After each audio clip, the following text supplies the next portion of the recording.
నమస్తే, welcome to bell TV voice of voiceless. ఇక ప్రధానంగా తెలంగాణలో కాంగ్రెస్ కి ప్రతిష్టాత్మకమైనటువంటి నియోజకవర్గం నల్గొండ పార్లమెంటు నియోజకవర్గం. ఈ నియోజకవర్గం పైనే ఇప్పుడు కాంగ్రెస్ కి ఇది ఒక కంచుకోటగా ఉన్నటువంటి నియోజకవర్గము ఇప్పుడు రసవత్తరమైనటువంటి రాజకీయము నడుస్తూ ఉంది. కాంగ్రెస్ పార్టీ ఎన్నో ఆశలతో ఉన్నటువంటి ఈ నియోజకవర్గంలో అభ్యర్థి వేటలో ఉంది. ఇప్పటికే సీనియర్లు అయినటువంటి కీలకమైనటువంటి నేతలు ఈ నియోజకవర్గంలో ఉండడంతో గెలుపు కాంగ్రెస్ పార్టీకి ఎంతో అనివార్యం. కాంగ్రెస్ పార్టీ దాదాపు సుదీర్ఘకాలంగా గెలుచుకుంటూ వస్తున్నటువంటి నియోజకవర్గం నల్గొండ నియోజకవర్గమే.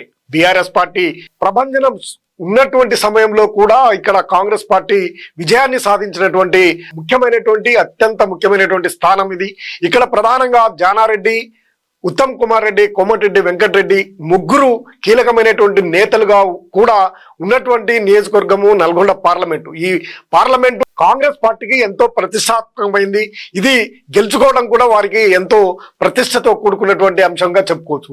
ఇటువంటి నియోజకవర్గం ఇప్పుడు రసవత్తర పోటీ ఏర్పడే అవకాశం ఉంది. రసవత్తర రాజకీయాలు నడుస్తున్నాయనే రాజకీయ విశ్లేషణ జరుగుతుంది. ప్రధానంగా ఇక్కడ సీనియర్ నేతలు ఉన్నప్పటికీ అభ్యర్థి మాత్రం సరికొత్తగా జానారెడ్డి తనయుడైనటువంటి రఘువీరారెడ్డి ఇప్పుడు బరిలోకి దింపే అవకాశాలు ఉన్నాయి. ఆయన పేరు దాదాపు ఖరారైనట్లు ప్రచారం జరుగుతున్నటువంటి నేపథ్యంలో ఇప్పుడు బీఆర్ఎస్ పార్టీ కూడా అందుకు తగ్గట్టుగా కీలకమైనటువంటి నేతను బరిలోకి దింపాలని, హోరాహోరీ పోటీనివ్వాలనేది ప్రతిష్టాత్మకంగా తీసుకొని వ్యూహరచన చేస్తా ఉంది బీఆర్ఎస్. అందుకు ప్రధానంగా నాగార్జున సాగర్ నియోజకవర్గానికి చెందినటువంటి ప్రముఖ పారిశ్రామికవేత్త డాక్టర్ తేరా చిన్నపరెడ్డిని బరిలోకి దింపాలని యోచన చేస్తున్నట్లు విశ్వసనీయంగా తెలుస్తుంది. దాదాపు ఆయన పేరు కూడా ఖరారు అయ్యే అవకాశాలు ఉన్నాయనే చర్చ జరుగుతుండటంతో ఇప్పుడు నల్గొండ పార్లమెంట్ రాజకీయం రసవత్తరంగా మారిందనే చర్చ సాగుతుంది.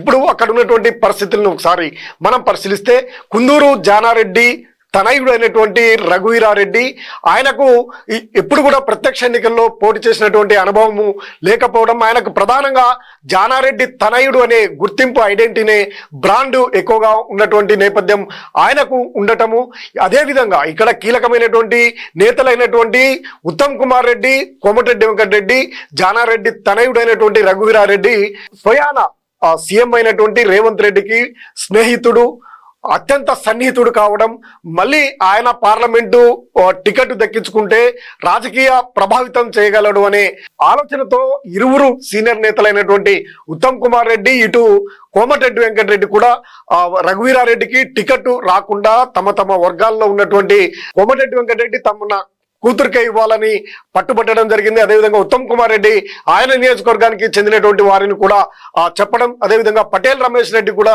సపోర్ట్ చేసినటువంటి పరిస్థితులు ఉన్నప్పటికీ పటేల్ రమేష్ రెడ్డికి రేవంత్ రెడ్డి సన్నిహితుడే కావడం, స్వయాన క్లాస్మేట్ కావడంతో ఆయనకు కార్పొరేషన్ పదవిని ఇవ్వడానికి రేవంత్ రెడ్డి హామీ ఇవ్వడంతో ఆయన వెనుకకు వెళ్ళినట్టు తెలుస్తా ఉంది. ఇక ఆర్థిక పరమైనటువంటి అంశం పార్లమెంటు కావడంతో ఇక ఆయన వెనకంజ వేయడంతో అత్యంత కీలకంగా ఇప్పుడు రఘువీరారెడ్డి పేరే ప్రథమంగా వినిపిస్తా ఉంది.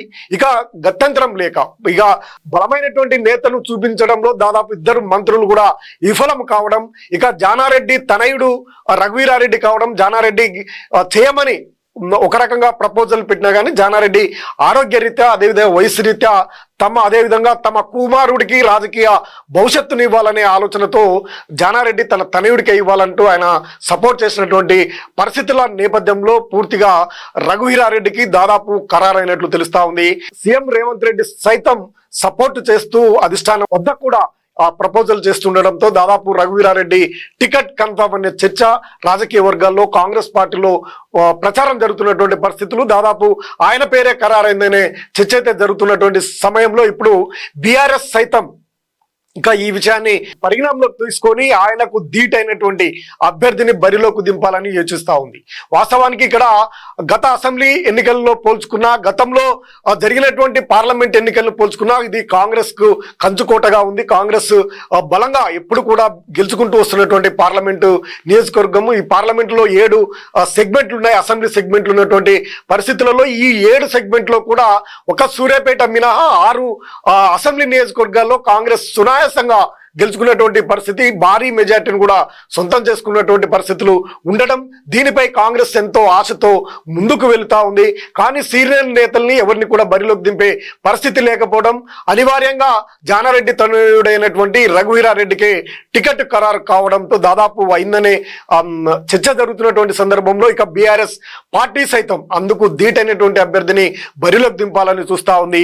గుత్తా సుఖేందర్ రెడ్డి తనయుడు అయినటువంటి అమిత్ రెడ్డి పేరును ప్రస్తావించినప్పటికీ ఇక్కడ ఉన్నటువంటి స్థానికంగా ఉన్నటువంటి మాజీ ఎమ్మెల్యేలంతా వ్యతిరేకిస్తుండడంతో అధిష్టానం సైతం ఇక ప్రముఖ పారిశ్రామికవేత్త మాజీ ఎమ్మెల్సీ అయినటువంటి తేరా చిన్నపరెడ్డి ఆర్థిక పరంగా బలవంతుడు, ఈ గతంలో దాదాపు ఉమ్మడి నల్గొండ జిల్లాలోనే సుపరిచితుడు, ప్రత్యక్షంగా పరోక్షంగా పరిచయం ఉన్నటువంటి వ్యక్తి, బడా పారిశ్రామికవేత్తగా పేరున్నటువంటి ఆయనను బరిలోకి దింపి కాంగ్రెస్ దూకుడుకు చెక్కు పెట్టాలని చూస్తా ఉంది.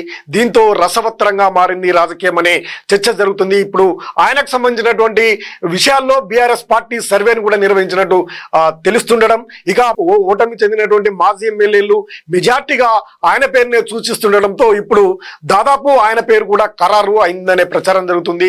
వీరిద్దరు కూడా నాగార్జున సాగర్ నియోజకవర్గానికి చెందిన నేతలు కావడంతో ఇప్పుడు హాట్ టాపిక్ గా మారింది. ఇక ప్రధానంగా నల్గొండ జిల్లాలో ఉన్నటువంటి పరిస్థితులు పూర్తిగా ఈ పార్లమెంటు ఎంతో కీలకమైనటువంటి పార్లమెంట్ గా చెప్పుకోవచ్చు.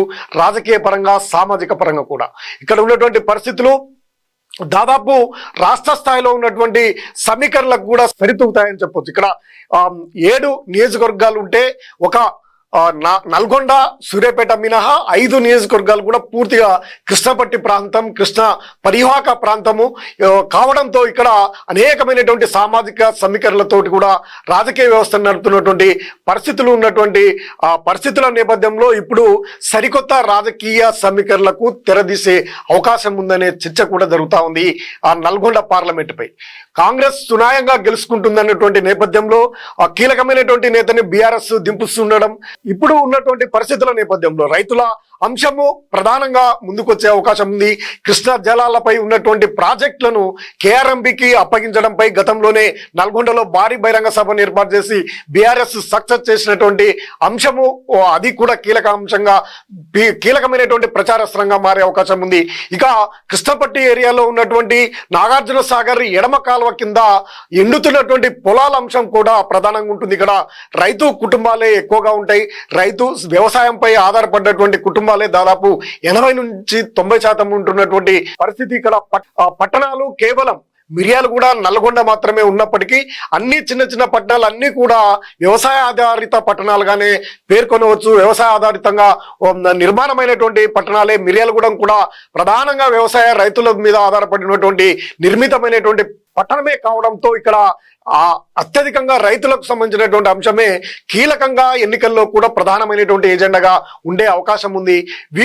ఈ తరుణంలో గత అసెంబ్లీ ఎన్నికల్లో పోల్చుకుంటే దాదాపు 2 లక్షల పైగా ఓట్లను కాంగ్రెస్ గెలుచుకుంది, మెజార్టీని గెలుచుకున్నటువంటి పరిస్థితుల్లో మరి అసెంబ్లీ ఎన్నికల్లో కూడా ఈ పరిస్థితి ఉంటుందా ఉండదా అనేది ఇప్పుడు కీలకమైనటువంటి చర్చ జరుగుతుంది. రైతాంగానికి సంబంధించినటువంటి అంశాలే ప్రధానంగా తెరపైకి వచ్చే అవకాశం కనిపిస్తా ఉంది. ఇక్కడ రైతులకు సంబంధించినటువంటి అంశంలో కాంగ్రెస్ ప్రభుత్వం వ్యవహరిస్తున్నటువంటి తీరు ఒకంత వ్యతిరేక పవనాలు అయితే ఉన్నాయనే అభిప్రాయం, రాజకీయ సమీకరణలు కూడా జరుగుతూ ఉన్నాయి. ఇక రైతు బంధుకు సంబంధించినటువంటి అంశంలో ఇప్పటివరకు రైతు బంధు ఎక్కువ మందికి ఇవ్వలేకపోయింది. గతంలో బీఆర్ఎస్ ప్రభుత్వం అందరికీ కూడా ఇచ్చినటువంటి పరిస్థితి. 2 పంటలు అయిపోతున్నటువంటి సమయంలో కూడా రైతు బంధు రాలేదనేది రైతుల్లో ఆందోళన అయితే కనిపిస్తా ఉంది.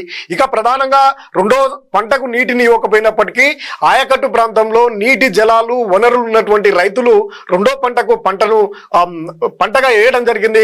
కానీ అకస్మాత్తుగా ఒకేసారి భూగర్భ జలాలు ఇంకిపోవడంతో పూర్తిగా ఇక్కడ నీరంతా అడుగంటిపోయినటువంటి పరిస్థితి. పంటలు ఎక్కడికక్కడే ఎండిపోతా ఉన్నాయి. నాగార్జున సాగర్ ప్రాజెక్టులో నీటి నిల్వ కొంతమేరకే ఉన్నప్పటికీ కుడి కాలువకు ఇస్తూ ఎడమ కాలువ కింద ఉన్నటువంటి ప్రధానంగా నాగార్జున సాగర్, మిర్యాలగూడ, హుజూర్ నగర్, కోదాడ నియోజకవర్గాలకు ఈ ఎడమ కాలువ పారుతూ ఉంటుంది.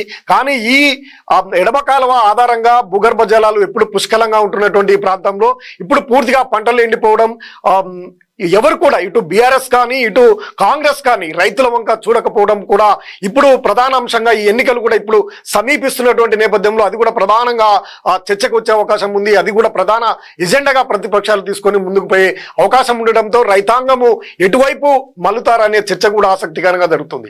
ఇంకా ఇక్కడ ప్రధానంగా జరుగుతున్నటువంటి పరిస్థితుల్లో కాంగ్రెస్ పార్టీ అంటే ఇక్కడ రాజకీయ సమీకరణలు సామాజిక సమీకరణలు కూడా ప్రధానంగా ఇక్కడ కనిపిస్తూ ఉంటాయి. బీసీ ఓసీకి సంబంధించినటువంటి అంశాలు కూడా ప్రధానంగా ఇక్కడ అన్ని నియోజకవర్గాల్లో ఉంటున్నటువంటి చైతన్యం కలిగినటువంటి నియోజకవర్గాలు ఇక్కడ ఉండటం ఆ అంశాలు కూడా ప్రధానంగా చర్చకు వచ్చే అవకాశం ఉంది. ఇక గత అసెంబ్లీ ఎన్నికల్లో యాదవ సామాజిక వర్గానికి సంబంధించినటువంటి వారికి వారు యాదవ సామాజిక వర్గంలో ఉన్నటువంటి వారు కాంగ్రెస్ పార్టీకి ఎక్కువ ఓట్లు బదిలైనటువంటి పరిస్థితులు ఉన్నాయి. ఇప్పుడు ఆ పరిస్థితి ఉండకపోవచ్చు అనే చర్చ కూడా జరుగుతూ ఉంది. వారు స్థానిక ఎమ్మెల్యేలపై ఉన్నటువంటి వ్యతిరేకతతో కాంగ్రెస్ పార్టీకి ఓటు బ్యాంక్గా మారినప్పటికీ ఇప్పుడు ఆ పరిస్థితి ఉండదు అనే అభిప్రాయం కూడా వ్యక్తం అవుతుంది. ఇక అదేవిధంగా ప్రధానంగా ఇద్దరు బరిలో ఉంటే ప్రధానంగా అభ్యర్థులపై కూడా ఆధారపడి ఉంటుంది. అభ్యర్థులు బలబలాలను కూడా పరిశీలించి ఓటు హక్కును వినియోగించుకునే అవకాశం కూడా ఉంది అనే చర్చ కూడా నల్గొండలో జరుగుతూ ఉంది. అటువంటి పరిస్థితుల నేపథ్యంలో బీఆర్ఎస్ బలమైనటువంటి అభ్యర్థిని బరిలోకి దింపినట్లయితే రఘువీరారెడ్డి కాంగ్రెస్ పార్టీ తరపున దాదాపు ఖరారైనటువంటి నేపథ్యంలో ఆయనకు ధీటైనటువంటి అభ్యర్థిని గాక బరిలోకి దింపితే కొంత కాంగ్రెస్ పార్టీకి మెజార్టీ అనుకున్నటువంటి అన్ని కూడా తగ్గే అవకాశం ఉంది. ప్రజల్లో ఒక చర్చ అయితే వచ్చే అవకాశం ఉంది అనేది బీఆర్ఎస్ అంచనాగా ప్రధానంగా కనిపిస్తుంది. కాంగ్రెస్ పార్టీ నుంచి కీలకంగా రఘువీరారెడ్డి గెలవాలంటే ఉత్తమ్ కుమార్ రెడ్డి మంత్రి అయినటువంటి ఉత్తమ్ కుమార్ రెడ్డికి 2 నియోజకవర్గాలు ఉన్నాయి. అదేవిధంగా కోమటిరెడ్డి వెంకటరెడ్డి నల్గొండలో కీలక పాత్ర. వీరిద్దరు కాక రఘువీరారెడ్డికి పూర్తి స్థాయిలో సపోర్ట్ చేసి సంపూర్ణంగా సపోర్ట్ చేస్తే తప్ప రఘువీరారెడ్డి గెలిచే అవకాశాలు లేదనే చర్చ కూడా మరోవైపు జరుగుతూ ఉంది. ఇక మిర్యాలగూడెము నాగార్జున సాగర్ కూడా ఎంతో కీలకం కానున్నాయి.